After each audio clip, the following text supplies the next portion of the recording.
So, what does the winter solstice have to do with Christmas? I'm your host, Jedi, and this is the gorgeous. Anna, how are you guys?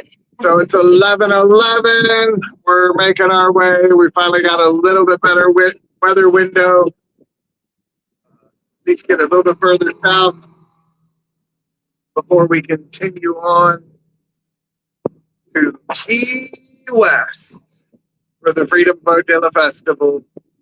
And it's after Thanksgiving now, so we can finally start talking about everybody's favorite holiday, which is. Christmas. Do you love Christmas? Let's hear. Are you a Grinch or do you love Christmas? Let us know in the comments here. So, what's my honey's thoughts on?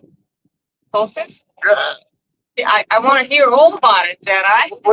what do you know about the solstice? The longest night, or what is it, longest day? Or what? Longest night, yeah. The winter solstice is the longest night. The summer solstice is the longest day. Yes. Uh-huh.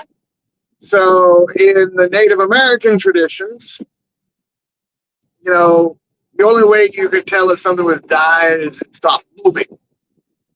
So, on the 21st, 22nd for the solstice, the sun would stay in the same position in the sky for 3 days, meaning it was dead. And then it would rise and be born again. Okay. So that is where the birth of the sun, where the birth of Jesus comes from, is it's a solar deity. They don't want you to know that, because if you actually knew the truth, you wouldn't be worshiping an idol. You'd be trying to figure out the ideal yourself. So different rituals and things people would do, ceremonies, fire burning. Too close to that post. So the sun will stay in the same spot, raised in the same spot for the sky for 3 days, and then it starts moving back north again. And this is how the natives knew the promise that winter would end and spring would come again. Pretty cool, isn't it? Yeah, it is. That's awesome. Yeah. Wow. So that was before the Christianity, or way before. Yeah. Okay. If you look at the Christian doctrines and stuff like that, you're going to go back to the born of a virgin, birth of Horus from the Egyptian. I'm close enough there. We're not really moving. Try not to drift into the pole on driftwood.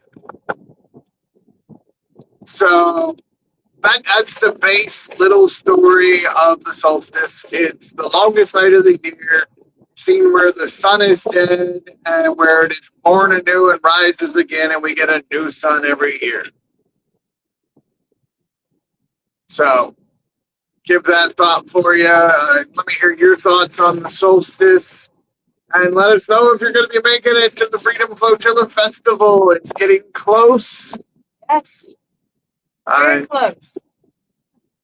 We've got a little bit shorter day today, so we can still enjoy some nature before we start getting close to Miami and getting locked in by all those towers. It's surrounded by buildings, concrete. Very unnatural matrix, but such is life. I don't understand why we humans would let such beautiful country scenery be completely destroyed. Like, at least here, look, there's some houses, but there's lots of trees and things in between. When you get to the, it just becomes a concrete jungle and just trash. Cities, the way they are done now, is a cancer on the surrounding areas. Stealing resources, and that's why you have all the entitled people instead of those that actually contribute. And that's why they go all the weird stuff you see in cities that you don't have to deal with in the country. That's why you live in the country. Right? So that's why we're not hosting the festival in Miami, and we're going down to Key West. Just like swim out. Was it your dolphin or something else? No. Okay. Okay.